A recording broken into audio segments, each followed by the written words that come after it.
unbox my Hobbii order with me. First off, we have Bohemian Velvet Double in Plum. It is 100% polyester and I plan on making some scrunchies with it.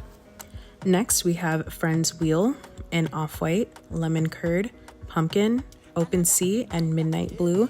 Each skein is 55% cotton and 45% acrylic. It is a sport weight yarn and I plan on making the Mod Vest by May Crochet once that pattern releases. Next, we have Jarboe Cookie in Flowery. Erin B made a sweater with it and I'm obsessed, so I can't wait to make my own. Last but not least, we have a metric ton of Friends wool. I'm only showing off one color of each, but believe me, I have a ton.